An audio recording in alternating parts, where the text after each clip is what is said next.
Yo guys, Farfetch'd here, and today guys we've got a new series on the channel. I know I do a lot of new series. It's top 10s. So I started off with a pretty basic one, top 10 favourite Pokemon. There'll be lots of top 10s coming up. Some of them the general ones, which pretty much every other PokeTuber has done or whatnot. But some of them will be OG as it is, just what you guys suggest as well. Bet you're wondering why I've not been posting for the past week. I have been away. I went to a music festival for 4 days, so some very entertaining guys. People such as Snoop Dogg, Kaiser Chiefs, which was absolutely amazing, by the way, guys. So yeah, I had a really good weekend over the 4 days, Thursday to Sunday. I got back yesterday, and yeah, now I'm here. I was gonna upload yesterday when I got in, but I ended up getting dragged to the cinema to watch Ant-Man with my friends, and then I got back and I did not feel well,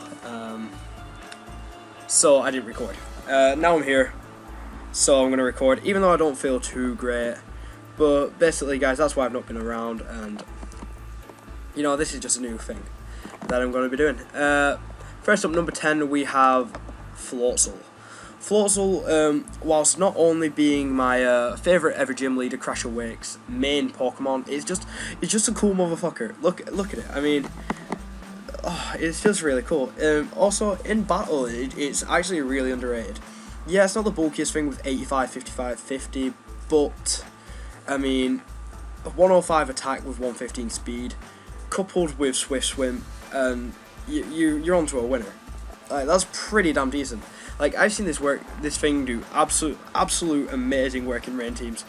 You can use it as a setter, you can even just run it as Aqua Jet. Yeah, like Swords Dance Aqua Jet is pretty standard. It's pretty easy to get one Aqua Jet up. Floatzel's just a pretty nice Pokemon to have in difficult situations. It does really good work. It's also one of my favourite Gen 4 Pokemon, and as you probably know, Gen 4 is my favourite generation. It was just something that I had on my team when I first played through Diamond, and it was just always such an important member of my team, and it always came in handy. It took me through the Elite Four. Like Torterra and Floatzel in my first Gen 4 team were an absolute, like, the duo was like completely unbeatable in game. They were my two main guys, that and Staraptor, which doesn't feature on this list. But it's super. I just feel like it was super strong, and I don't think it gets the love it deserves. Its shiny is also pretty nice if you can see it. It's just a real cool Pokemon, the Sea Weasel Pokemon. So yeah, moving on to number 9, we have an unusual pick, and a Pokemon that a lot of people kind of have forgotten about, but it's one of my PPWC drafts, and it's a hype one at that.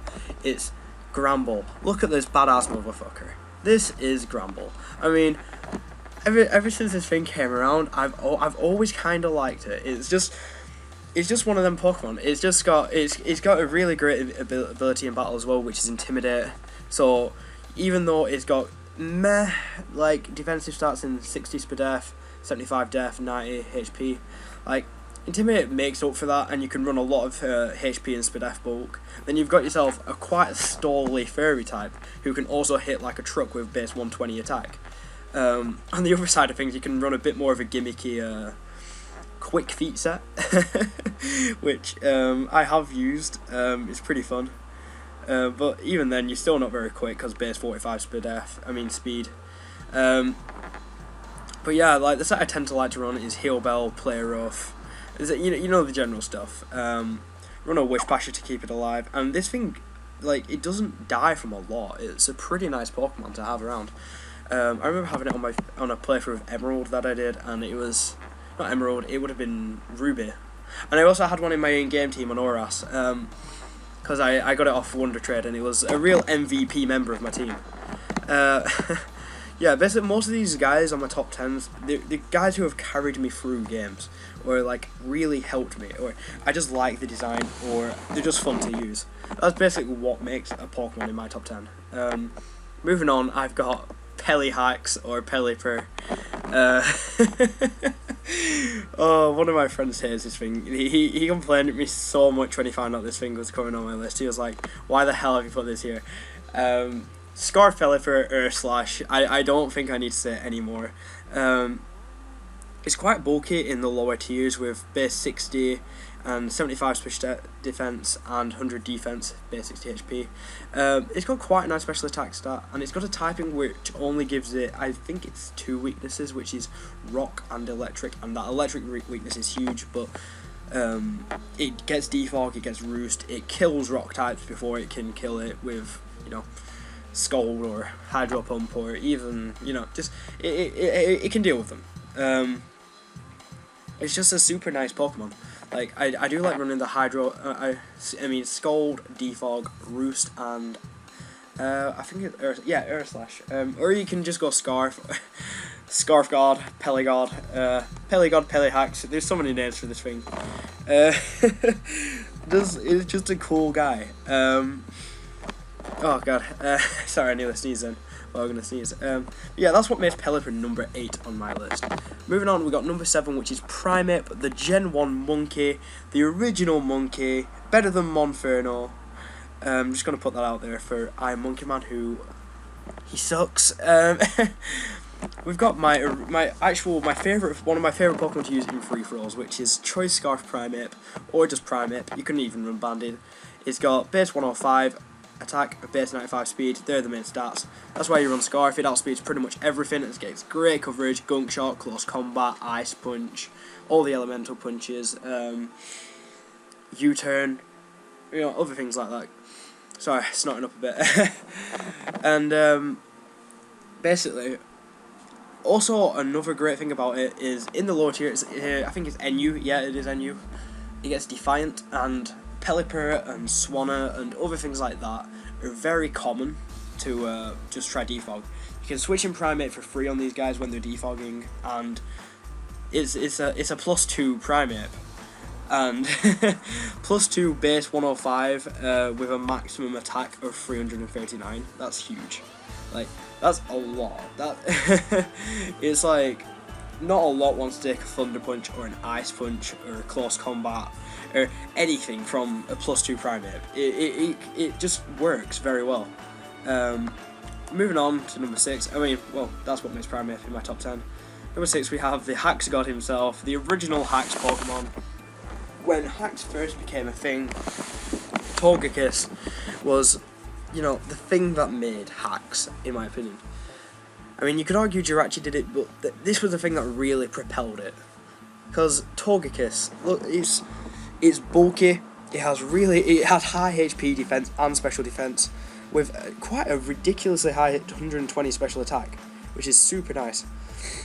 And you get really good coverage moves. You get Fire Blast, Aura Sphere, Air Slash, you know, stuff like that. But the thing that makes this thing so good is Thunder Wave, Air Slash, coupled with Great Bulk, so you're not killing it. Also, one of my proudest moments, as you probably saw in the GBA recap videos over on Pokepower last time out, it was me versus Vertigo, and this is in the first series of the GBA, and I ran the cheekiest set on a Togekiss, not a man. It was called Vertigon, and it's Weakness Policy Togekiss, which you might be thinking, that sounds stupid. Believe me, it's amazing. Because who doesn't want ×2 special attack on a base 120 mon when it can just Thunder Wave and Air Slash away at everything? I mean, you just can't answer that. You don't want that, especially when it's got access to stuff like Roost, Thunder Wave, Air Slash, and I think, yeah, because you're just constantly going to be healing up. It's just a super nice Pokemon. Like, it's got bulk, it's got high damage potential, and it's got just pure annoyance value, and that's why it's in my top 10. And also the design is kind of cool. Moving on to number 5, we have a surprise pick here, which many of you might not have known. It was Aurorus. Aurorus is a kind of a cool guy. It came along with the other fossil Pokemon of, Gen 6, which is, I think it's Gen 6, yeah, Tyrant and Tyrantrum. And both of these were based off dinosaurs. Yes, I know, Aurorus' defensive typing is absolutely terrible, carrying 2 4x weaknesses to fighting and steel. But it can get around steel, as well as fighting, by running the right coverage moves. In fact, fighting not so much. You're kind of walled by fighting types, but you get over it. what really made this Pokemon for me was back when it first got refrigerate, and I have an Amora, not an Aurorus, that just carries Hyper Beam. It's a choice specs Amora with Hyper Beam. That's something I run into free for alls a lot, guys, and it's super fun. Base 99 attack with 99 special attack with refrigerate boosted Hyper Beam. I mean, I've seen that thing kill Ubers. It's ridiculous. Yeah, the speed isn't good and the bulk isn't that good apart from the HP, but it doesn't really matter because you're dying to a lot of things. But it does hit like a truck when it wants to, and like refrigerate boosted Hyper Voice in all seriousness in like decent competitive battling is not half bad. Like that's Ice Stab. It's ridiculously good, and it gets so much coverage. Like Discharge, Dark Pulse, Earth Power. You know, it gets a lot of good potential moves that you can use, and the design is so slick. It's just a really cool, like, it's got, I like the diamonds on the side of it. It's just super nice. It's a really good Pokemon. It's a really nice Pokemon. I think it's actually a super cool Pokemon. It's just, the design itself is also just so good. And moving on to number 4, we have one of my original Aura's favourites, courtesy of my man Joey, who actually wonder traded me one of these. Not wonder traded, he just traded me one of these things for I think it was an egg that I was trading him because he wanted an egg. I think it was a Heracross egg, but besides the point. Whalmer. He gave me a level 1 Whalmer, and one of his egg moves, as you may or may not know, is Fissure. And me, I love one-hit KO moves. I find them so fun. So, we have a Whalmer. I couldn't find a picture of its stats, so I've just listed them off there, which isn't too bad. But yeah, Whalmer. Look at this thing. You can't not look at this thing without either laughing or smiling because of how stupidly happy it looks. Look at it. It's just so cute, and it's such a cool Pokemon. It has base 130 HP, but absolute shocking defenses, which is kind of weird coming from, you know, a fat thing. Like, it's like a whale baby. It's meant to be a fat little blubber ball, but obviously it can't take hits very well. It doesn't matter, because all you're going to be doing is sitting there with a zoom lens, and people don't assume you're a threat, and you click Fissure and they die. That's simply put it. You don't even need to know the stats. Just easy like that, and that's all you need to know about Whalmer, and that's why it's number 4 in this list. Moving on to number 3, we have Fuck Yeah Seaking. Just look at Fuck Yeah Seaking, guys. It's just so cool. The stats might not be the greatest, but what other Pokemon is there that has a gooder meme as Fuck Yeah Seaking? It's the best meme Pokemon. That fact. And the shiny is really cool. Like, I really like the lighter coloration, giving it the golden look. It makes it look like the Sea King. Emphasis on there. It makes it look regal as fuck and cool. Yeah, the stats might not be very good, but it gets a really good ability, Lightning Rod, which basically gives it only one weakness, and it's also usable in Swift Swim. Water Veil's still a bit useless, but we won't talk about that. And as you heard from my Whalmer part of the video, I like one-hit KO moves, and this thing gets Horn Drill. I have a Choice Scarf Seeking on Auras, which I bring to a lot of free-for-alls, Waterfall, Horn Drill, Drill Run, and Poison Jab, and it puts in a lot of work. Base 92 attack is not shabby. Like, it's kind of like not too bad, and it puts in a lot of work. It tends to, like, people underestimate it a lot, and I really like it because it's practically only got one weakness in Grass because of Lightning Rod, and it's just a super nice Pokemon to carry around. The design, I mean, a lot of people take the mick out of its design because of how goofy looking or dopey it is. I personally really like it. I've always liked it since Gen 1, and I didn't actually get one until I think it was I don't think I got one until about Gen 5 when my friend traded me one, and that's when my love of Seeking started, because I took on the Elite Four with a Horn Drill Seeking, and it put in a lot of work. It got a lot of kills in important times for me, and it just really helped me. So that's why Seeking's on the list. The design, how fun it is to use, and you know, it's not actually that bad. moving on is my favourite Mega, plus also other just general Pokemon, is Heracross. I'm not really going to talk much about his Mega, but it is my favourite Mega. The design is really cool. I mean, I like the orange thrusters, I like its nose, I like its grotesque design. It's meant to terrify you. It's Heracross, it's badass, come on. But normal Heracross is also pretty badass. Chuck's Choice Scarf on that thing, and Moxie Sweep for days. I mean, Close Combat, Earthquake, Stone Edge, they're good coverage to have. You can sweep with that. It comes with base 125 attack, base 85 speed, and base 95 Spadef, which are in my opinion its best stats. Like this thing, I once witnessed this thing take a Fire Blast from, I think it was a fucking... Yeah, I think it was a Charizard Y out of the sun, which, that's still pretty nice. It's pretty bulky. But yeah. I remember when I was bad at Pokemon battling, I used to run Assault Vest. No, it was Choice Scarf, Specially Defensive Heracross. And it was really weird, is what I'm saying. I can't remember the spread I used, but it's always been one of my favourite Pokemon since its conception. And I always try to have one on my team, because it's always an important member. It's always nice. It's my favourite Mega, and I was so glad at Gen 6 when it got a Mega. It automatically went on about 90% of my teams. It's just such a fun Pokemon to use. It's just one of my favourite Pokemon of all time. And the design is just so cool. Like, it's just, it's cool. Look at its nose. I mean, look at its, it's just a blue badass of pure destruction. And, you know, if you don't try to deal with that if you don't treat it with respect, it's going to murder you. Moving on, you might have seen this one coming. Number 1 is, of course, Farfetch'd. Farfetch'd flying into battle there. His big stick. He looks so happy.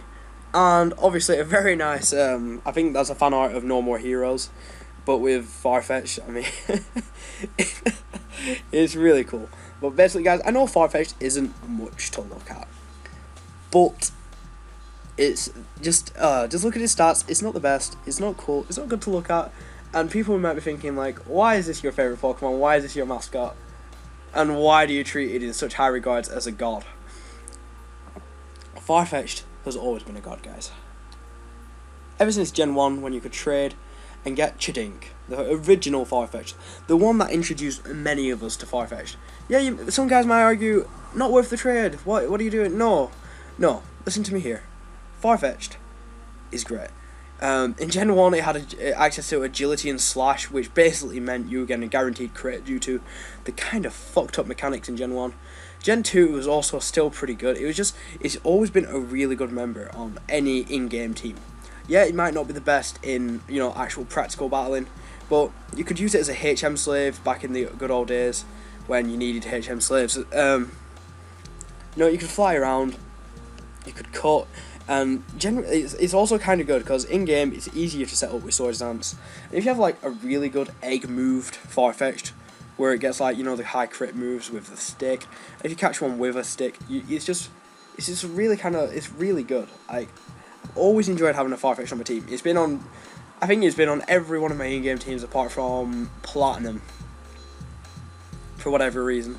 But it's just, yeah, just look at it. It's my favourite all-time Pokemon. My favourite actual in real life animal is duck. They're just kind of cool. And it just resembles like my favourite animal, and the design is just super. I don't know. The design's simple. Like that's what I like about it. It's such a simple design, but it also looks like something you wouldn't mess with. And sorry about that, Nick's calling. I'm just gonna shut him down a sec. But Farfetch'd is there, and he's cool, and he's just fuck off, Nick. 1 second, guys. Hopefully shouldn't disturb now, but Farfetch'd is number 1. It's always been number 1 in my eyes, even though he's never been the best, even though he's never going to be the best, even though he probably won't ever receive a normal evolution, even though he probably will never receive a Mega Revolution, unless Game Freak go down the line of giving everyone a Mega Revolution. But the fact of the matter is, he was destined to be forgotten. But who brought him back from the depths of, you know, not loved by the competitive player, not loved by the neutral, not loved by Game Freak or Nintendo? This man. I gave him a chance. I've given him a chance since Gen 1, and he's never disappointed me. I mean, I've been in battles where this thing has taken out in a free-for-all a Giratina. Provided I was at +4 and he was at half health. And no, he was at full health, but it was a crit night slash, and you know, yeah, +4 crit night slash on a bad Giratina. Who cares? It took out Satan of the Pokemon games. And if that's not impressive for a little duck-looking thing who carries around a stick, I don't know what is. Farfetch'd is the reason, like, is one of the main reasons I love Pokemon so much. Because I remember it was one of the first Pokemon I ever saw. I remember watching one of the episodes of the anime as a kid. I must have only been about 5, and I saw this thing, and I'm just like, oh, that's really cool. And like, I got into Pokemon due to like that, just one episode of the anime where Farfetch'd was there, and ever since then it's just been my favorite Pokemon. It's never not been my favorite Pokemon. I mean, people might go, yeah, but it's terrible, and I don't care. The fact of the matter is, it's my favorite. It's always going to be my favorite. It's always been #1 in my eyes. And it's a thing that actually got me into Pokemon. It's a reason why I still play today. And it's a reason, you know, I'm not trying to get, like, all gay and sappy about this shit, but you don't understand, guys. If it weren't for Farfetch'd, a big part of my life wouldn't be there. Like, Pokemon is, like, a huge part of my life. And that's quite, like, a lot of that is down to just this simple-looking duck dude. I mean, yeah, it was like, I used to go to the park, feed the ducks with my mum. I loved the ducks. Then I saw it on a Pokemon episode, and as a young kid, I was absolutely in love with this thing, and I still am today. And that recaps the top 10 list. Basically, guys, if you like that, comment, sub, like, all the good jazz. Far away, Farfetch'd, you know the drill. But yeah, I'll see you guys later. I'll probably record in a bit as well.